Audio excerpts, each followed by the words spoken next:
जय माता दी बच्चों, ठीक है आप लोग? अनमोल जी ठीक है? ओके। कृष्णा ठीक है? ओके। तो प्रीपोजिशन में आज हम पढ़ेंगे रेंज ऑफ टाइम और रेंज ऑफ थिंग, ठीक है ना? अभी रेंज ऑफ टाइम क्या है, रेंज ऑफ थिंग क्या है, इसको समझो। देखो, जब दो इसमें एक चीज ये क्लियर करेगा, आप दिमाग में रखिएगा कि यहाँ पर आपको दो प्रीपोजिशंस मिलेंगे। कितने? दो प्रीपोजिशन। और रेंज ऑफ टाइम या फिर रेंज ऑफ थिंग को अगर हमको दिखाना है, शो करना है, तो हमारे पास दो प्रीपोजिशंस होते हैं इसके लिए। पहला कौन सा है? फ्रॉम, और दूसरा कौन सा बच्चों? टू। फ्रॉम और टू का यूज करते हैं, ठीक है ना? ये सीक्वेंस दो तरीके का होगा। देखो, अब फ्रॉम क्या है? एक प्रीपोजिशन है और बीच में देखो डैश लगा हुआ है ना, इसका मतलब यहाँ पर कुछ शब्द होंगे। जब आप सेंटेंसेस लिखने लगोगे, ये जो डैश दिख रहा है ना, यहाँ पर बीच में कुछ लिखा जाएगा, कुछ वर्ब लिखी जाएंगे, कुछ एडजेक्टिव्स लिखे जा सकते हैं। यानी कि इस प्रीपोजिशन फ्रॉम के बाद कुछ वर्ड्स लिखे जाएंगे, फिर क्या लिखा जाएगा बेटा? टू लिखा जाएगा, ठीक है ना? क्या लिखा जाएगा? टू।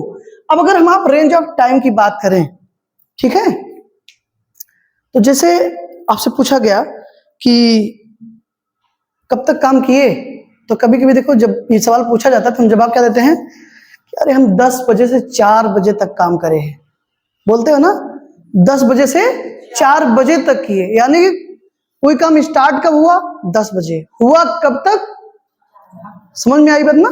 ये मतलब यहाँ पर दो टाइमिंग है हमारे पास। तो कोई काम जब से स्टार्ट हो रहा है बेटा, ध्यान समझिए। ठीक वैसे ही है, मैंने आपसे बताया था कि कोई चीज अगर कहीं से निकल रही है ना, तो उसको हम सोर्स कहते हैं। क्या कहते हैं? सोर्स को। तो जो इनिशियल टाइम है, अगर हम आप इसको सोर्स समझें, तो इसके लिए प्रीपोजिशन क्या आएगा? इसका प्रीपोजिशन होगा फ्रॉम ना। कब से शुरू हुआ काम? 10 बजे से, तो फ्रॉम 10 o'clock कब तक हुआ? 4 बजे तक। तो एक टाइमिंग है 10 बजे और दूसरी टाइमिंग क्या है? 4 बजे। तो ये 4 बजे की जो लास्ट टाइमिंग है हमारे काम करने की, इसके साथ हम क्या लिखेंगे बेटा? टू लिखेंगे। समझ में आई बात ना? ये चीज, तो जैसे दो टाइमिंग आएगी तो दो प्रीपोजिशंस भी यूज करने पड़ेंगे। कोई काम यहां से लेकर यहां तक हुआ, राइट? मैंने यहां से यहां तक किया, यहां से वहां तक गिना। अगर थिंग के सेंस में, किसी वस्तु के सेंस में लिखे, तो पूछा गया कि अरे कहां तक काउंट किए, तो सर इस पेज से उस पेज तक काउंट किए। सर पेज नंबर 26 से पेज नंबर 32 तक गिने हूं। तो पहला क्या हो गया? पेज नंबर 26, और दूसरा क्या हो गया? Page number 32। तो यही तो है रेंज ऑफ। रेंज का मतलब क्या है? कोई काम इस पॉइंट से इस पॉइंट तक हो रहा है, समझना। एक पॉइंट सपोज करो हमारा क्या है? बी है, सॉरी ए है। एक पॉइंट हमारा क्या है बेटा? ए है, और दूसरा पॉइंट हमारा क्या है? बी है। तो कोई काम यहां से लेकर कहां तक हुआ? यहां तक हुआ, मतलब इस पॉइंट से लेकर इस पॉइंट तक हुआ। तो इसी को हम आप रेंज बोल रहे हैं, रेंज ऑफ टाइम या फिर रेंज ऑफ थिंग, कि हमने 10 से 4 बजे तक काम किया। समझ गए ना?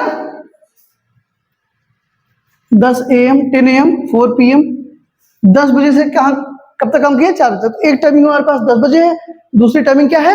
4 बजे है। तो यही है रेंज बेटा। रेंज का मतलब होता है फैलाव, यानी कि हमारे पास एक टाइमिंग 10 बजे की है, दूसरी टाइमिंग क्या है? 4 बजे तक। यानी कि ये भी एक्शन यहां से यहां तक हुआ। समझ में आई बात ना? जब कोई भी एक्शन, कोई भी थिंग, कोई भी टाइम का कोई भी चीज अगर एक पॉइंट से दूसरे पॉइंट तक उस सेंटेंस में शो हो रहा है, वो कोई एक्शन, अगर, तो उसके लिए जो प्रीपोजिशंस यूज करेंगे वो हम फ्रॉम और टू यूज करेंगे। समझ में आई बात? तो सबसे पहले फ्रॉम और टू को समझेंगे, उसके बाद टू और फ्रॉम को भी समझेंगे। क्लियर? तो रेंज ऑफ टाइम क्या है, रेंज ऑफ थिंग क्या है, समझिए बेटा ना। जैसे आपने कहा कि सर हम पेज नंबर 26 से पेज नंबर 32 तक गिने हैं, तो पेज नंबर 26 ये हो गया, और पेज नंबर 32 क्या हो गया? ये। एक पॉइंट ये हो गया, दूसरा पॉइंट ये हो गया। यहां से यहां तक कोई काम हुआ है ना, इसी को हम आप रेंज ऑफ टाइम या फिर रेंज ऑफ थिंग कह रहे हैं। ठीक बेटा? अब देखिए, जैसे आप पहले सेंटेंस आप देखियो, क्या लिखा गया है? सी वर्कड, उसने काम किया। कब किया बेटा? फ्रॉम 10 o'clock, 10 बजे से। कब तक किया? To 4 o'clock। तो फ्रॉम का हिंदी में सेंस बेटा टाइमिंग के लिए रेंज ऑफ टाइम के सेंस में से आएगा, और टू जिस टाइमिंग के साथ आप लिख रहे हो उसका एक्सप्रेशन देने के लिए हिंदी में शब्द क्या आएगा? तक आएगा। ठीक है? कब से? 10 बजे से शुरू हुआ काम, कब तक हुआ? 4 बजे तक। तो सी यानी कि कोई फीमेल है, आप यहाँ किसी का नाम भी लिख सकते हो, सगुन, सरला, सरिता, कुछ भी, राइट। तो उसने 10 बजे से 4 बजे तक काम किया, समझ में आई बेटा ना।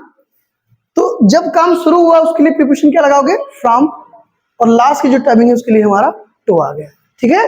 यही है रेंज ऑफ टाइम। अब रेंज ऑफ थिंग क्या है, देखो क्या लिखा गया, count from this page to that page, यानी कि इस पेज से उस पेज तक गिनो। अब इस पेज, जिसको इस पेज कहा जा रहा है, मान लो पेज नंबर क्या है बेटा? 26 है। सपोज करो वो पेज नंबर कितना है? 26 है। और जो उस पेज कहा जा रहा है, सपोज करिए वो पेज नंबर क्या है? 32। तो कहा जा रहा है कि यहां से यहां तक क्या करो? काउंट करो। ये थिंग है ना, कोई वस्तु है, कोई चीज है एक, राइट। तो क्या लिखेंगे हम? Count from this page to that page. तो प्रीपोजिशन क्या आ गया? फ्रॉम और टू। क्लियर है बेटा? अब देखिए सॉरी, इतना क्लियर है ना। अब देखो कभी कभी क्या होता है बेटा कि हम ऐसे भी सेंटेंसेस बोलते हैं या लिखते हैं जहां पर दो प्लेसेस हम यूज करते हैं। कितने प्लेसेस? दो प्लेसेस ना। अब यहां पर एक कॉन्सेप्ट ये है, समझिएगा ध्यान से, कि डेस्टिनेशन और सोर्स का। क्या बेटा? डेस्टिनेशन और सोर्स का। चूंकि हम आप रेंज ऑफ टाइम थिंग पढ़ ही रहे थे, तो हमने सोचा ये जहां हैश टैग लगा हुआ है, इसको हैश लगा हुआ है, हमने सोचा इसको आपको डिस्कस कर ले इसी में। और यहाँ पर दो तरीके से समझिएगा और ये भी रिलेट कर सकते हैं क्योंकि बहुत सिमिलरिटी है इसमें, राइट। तो जैसे प्रीपोज जो सोर्स होता है बेटा, सोर्स के लिए प्रीपोजिशन फ्रॉम आएगा। क्या आएगा? फ्रॉम आएगा। और डेस्टिनेशन के लिए प्रीपोजिशन टू आता है। क्या आता है? टू। देखो सोर्स और डेस्टिनेशन क्या है, ध्यान समझना। जिसे आपके पास दो प्लेस है बेटा, आप अक्सर कहते हैं ना, अरे यार मैं प्रतापगढ़ नहीं जाऊंगा, मैं लम्बुआ से सुल्तानपुर जाऊंगा। कहां से जाऊंगा?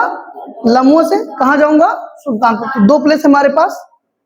तो जहां से कोई चीज निकल रही है, जहां से कोई जा रहा है, जहां से जा रहा है, समझना, यानी जिस प्लेस को छोड़ेगा वो, जहां से कोई जा रहा है वो उसका सोर्स है। क्या है बेटा? सोर्स है। और उसके लिए प्रीपोजिशन हमेशा क्या आएगा? फ्रॉम आएगा। और जहां वो जाएगा, यानी कि जहां वो पहुंचेगा या जहां वो पहुंचना चाहता है, वो उसका क्या कहलाएगा? डेस्टिनेशन कहलाएगा। क्या कहलाएगा बेटा? डेस्टिनेशन। और उसके लिए प्रीपोजिशन टू आता है। क्या आता है? हाँ, उसका प्रीपोजिशन टू होता है। कंफर्म? जैसे अगर मैंने कहा कि मैं लम्बुआ से सुल्तानपुर जाऊंगा, तो कहां से जाऊंगा? लम्बुआ। ये हमारा सोर्स होगा। इसके लिए प्रीपोजिशन क्या आएगा? फ्रॉम आएगा। कहां जाऊंगा? सुल्तानपुर। तो सुल्तानपुर मेरा क्या हो गया? डेस्टिनेशन हो गया। प्रीपोजिशन क्या आएगा? टू आएगा। समझ में आई बराबर?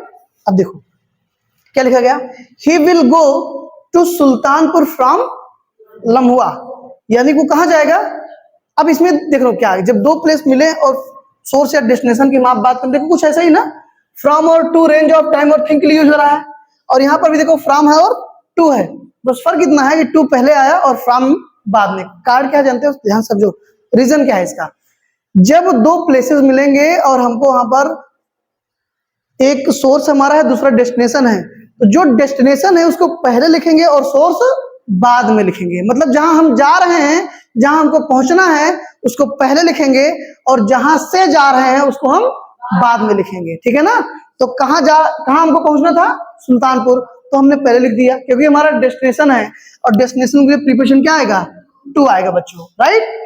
तो लिखा हमने he will go to Sultanpur. कहां से जाएगा? लम्बुआ से। तो क्या लिखा हमने? फ्रॉम लम्बुआ। ठीक है ना, कोई दिक्कत?